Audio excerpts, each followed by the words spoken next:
নমস্কার। মিঠুন দা হেল্পলাইন আমাদের education YouTube channel এবং আমাদের ফেসবুক পেজ থেকে সকলকে স্বাগত জানাই। তো প্রথমেই বলি, আপনারা সকলেই প্রস্তুত হয়ে যান, সকলেই কিন্তু রেডি হয়ে যান। 16ই ডিসেম্বর 16ই ডিসেম্বর মঙ্গলবার সকাল 11টায় শিয়ালদহ সাউথ মেট্রো গেটের সামনে সকলে কিন্তু তৈরি হয়ে যান আন্দোলনের জন্য। আমি আপনাদের কয়েকটা গুরুত্বপূর্ণ বিষয়ে কথা বলবো এবং তারপর যদি মনে হয় যে হ্যাঁ আন্দোলনে যাওয়া উচিত তাহলে অবশ্যই আন্দোলনে যাবেন, আর যদি মনে হয় যে না যাওয়া উচিত নয় তাহলে যাবেন না। আপনাদের ইচ্ছা, জোর করে তো কাউকে আন্দোলন নিয়ে যাওয়া যাবে না। তো দেখুন, আমি আপনাদের বলবো যে প্রাথমিক শিক্ষক নিয়োগের আপনারা হাজারো আন্দোলন করেছেন, হাজারো অনেক সংগ্রাম প্রতীক্ষার পর আপনারা কিন্তু অবশেষে নোটিশ পেয়েছেন। এবার প্রশ্ন হলো, আপনারা 50,000 শূন্য পদের দাবি করেছিলেন, 50,000 শূন্য পদ দাবি করেছিলেন, সেখানে দিয়েছে মাত্র কত? মাত্র 13,421 শূন্য পদ দিয়েছে, যেখানে আবেদন জমা পড়েছে 60,000। Near about 60,000 form fill up জমা পড়েছে, আবেদন জমা পড়েছে। এবার তার মধ্যে 20 থেকে 30,000-এর কাছাকাছি, 20,000-এর মতো রয়েছে ইন সার্ভিস।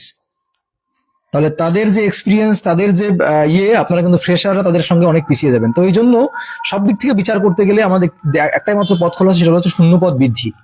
শূন্য পদ বৃদ্ধি হলে কিন্তু আমাদের কোনো বৈষম্য, কোনো বাধা, আমাদের এই যে বিভিন্ন নিজেদের মধ্যে নিজেদের যে কলহ, এগুলো কিচ্ছু থাকবে না, এগুলো কোনো প্রয়োজনই হবে না। এই যে আমরা নিজেদের মধ্যে যুদ্ধ করছি, আমরা 22, 24, 21, 23, এগুলো নিয়ে কারোর কোনো টু শব্দই করতে হবে না, কিন্তু শূন্যপদ বৃদ্ধি করতে হবে। তো আপনারা যদি শূন্যপদ বৃদ্ধি করতে পারেন তাহলে কিন্তু কারোর কোনো মামলা হবে না, কিচ্ছু হবে না, শূন্যপদ যদি বৃদ্ধি করা যায়।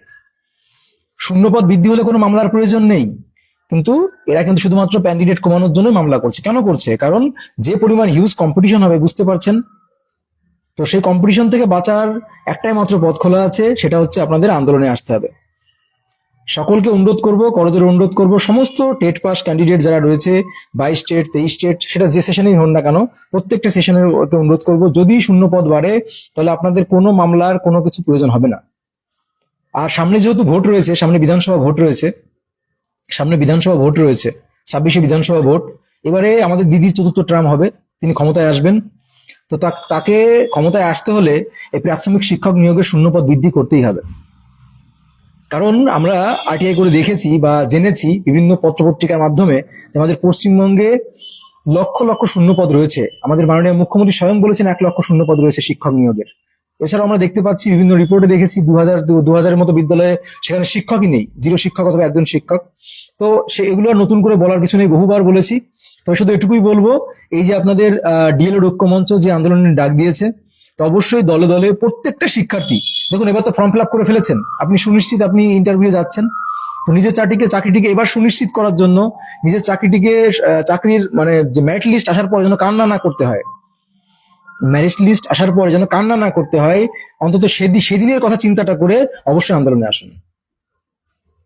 আপনাদের কাছে করজোড়ে মিনতি থাকবে, যারা 22 স্টেট পাস, 23 স্টেট পাস, যে টেট পাস, 14 টেট, যারাই ফর্ম ফিল আপ করেছেন, যারা আবেদন করেছেন, যারা ভ্যালিড, তারা প্রত্যেকে আসুন। আর আপনাদের বলছি, যারা 21-23-এ ভয় পাচ্ছেন, 21-23-এর ভয়ের কোনো জায়গা নেই, কারোরই কোনো ভয়ের কোনো জায়গা নেই, ভয়ের কোনো জায়গা নেই। শূন্য পদ বৃদ্ধি হলে আপনাদের কারোর কোনো চিন্তা করতে হবে না। শূন্য পদ বৃদ্ধি না হলেই কিন্তু নিজেদের মধ্যে যুদ্ধ বেড়ে যাবে। তো এই জন্য চেষ্টা করুন যেন শূন্য পদ বৃদ্ধি করা যায়, আর শূন্য পদ বৃদ্ধি করা সম্ভব। সামনেই ভোট রয়েছে বলেই সম্ভব। তো আপনারা প্রত্যেকে দলে দলে এই যে আন্দোলনের ডাক দেওয়া হয়েছে, বেলা 11টার দিকে পৌঁছে যান এবং আন্দোলনকে সফল করে তুলুন এবং আন্দোলনটাকে বৃহত্তর রূপ ধারণ করান। আপনারা বহুবার আন্দোলন করেছেন, দেখুন এটাই শেষ আন্দোলন হবে, এরপরে আর আন্দোলন হবে না, কিন্তু এটাই শেষ আন্দোলন। তো সেই আন্দোলনটাকে জীবনের শেষ স্মৃতি হিসাবে রেখে দিন, যে জীবনের শেষ আন্দোলন করেছিলাম শিক্ষক নিয়োগের। এরপরে তো আন্দোলন হবে না, আপনারা নিজেরাও জানেন এটাই শেষ আন্দোলন। তো আমি ভিডিওটাকে আর বেশি বড় করবো না, শুধু এটুকুই বলবো শেষে, যে আপনি যদি নিজের চাকরিটিকে সিকিউর করতে চান এবং সুনিশ্চিত করতে চান যে মেরিট লিস্টে পরে যাতে কান্নাকাটি না করতে হয়, এই যে এখন এই যে নিজেদের মধ্যে যে যুদ্ধ হচ্ছে, যুদ্ধ যদি বন্ধ করতে চান, তাহলে অবশ্যই নিজের দায়িত্বে আন্দোলনে আসুন। এই যে যুদ্ধ করছি, কারণ আমরা নিজেদের মধ্যে নিজেদের যুদ্ধ করছি একটাই কারণে, শূন্য পদ কম। যদি শূন্য পদ বেশি থাকতো, ধরুন 13,400 দিয়েছে, যদি 25 থেকে 30,000-এর কাছে শূন্য পদ থাকতো, তাহলে কিন্তু কেউ কারোর পিছনে কাটি করতো না।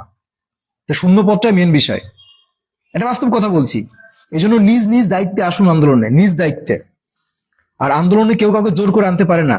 আপনার নিজের বিবেক বিবেচনা, নিজের বিবেককে, নিজের মানবতাকে প্রশ্ন করে তারপর আন্দোলনে আসুন। যদি চাকরিটি করতে চান, যদি প্রাথমিক শিক্ষক হিসেবে ভোটের আগে বিভিন্ন বিদ্যালয়ে শিক্ষক রূপে নিজেকে দেখতে চান, তাহলে বলে অবশ্যই আন্দোলনে আসুন। আর যদি মনে করেন যে না, আমার আন্দোলনে না গেলেও হবে, তাহলে ঘরে শুয়ে থাকুন, বসে থাকুন। তারপরে যখন মেরিট লিস্ট হবে তখন বসে বসে কান্না করতে হবে, ইস আর একটা আর সামান্য পয়েন্টের জন্য আমার ইন্টারভিউটা একটু ভালো হলে চাকরিটা হয়ে যেত, চাকরিটা হয়ে যেত, এরকম কিন্তু মাথায় আসবে তখন। আর এই জন্যই বলছি, আর এখন যদি আন্দোলনটা করুন, দেখুন 17 টেট যারা 22 টেট বলা হয়, সেখানে তারা কিন্তু নিজেদের চাকরিটা সুনিশ্চিত করে নিয়েছিল, তখন তাদের 1:1 ছিল, আর এখন আপনাদের কত হয়েছে? আপনাদের প্রায় 4:, মানে 4.5 হয়ে গেছে। চারজন পিছু একজনের চাকরি হবে, তাহলে 4 জনের পিছু একজন চাকরি হবে, তাহলে বাদ তো যাচ্ছে, 3-4 জন তো বাদ চলে যাবে। সেই 3-4 জনের মধ্যে কে পড়বে? আপনার একাডেমিক স্কোর বেশি আছে মানে আপনার চাকরি হয়ে যাবে, এর কোনো গ্যারান্টি নেই। আপনার একাডেমিক স্কোর বেশি আছে মানে আপনার চাকরি হয়ে যাবে, এটা কিন্তু কোনো গ্যারান্টি নেই, এটা মনে রাখবেন। হাজারে ইন সার্ভিসটা আছে, আর ইন সার্ভিসটা কিন্তু আন্দোলনে যাবে না। হাজারে ইন সার্ভিসটা আছে, ইন সার্ভিসটা আন্দোলনে যাবে না। এই জন্য আপনাদের কাছে অনুরোধ করবো, ভিডিওটাকে শেয়ার করুন, পর্যাপ্ত পরিমাণে সকলের কাছে পৌঁছে দিন।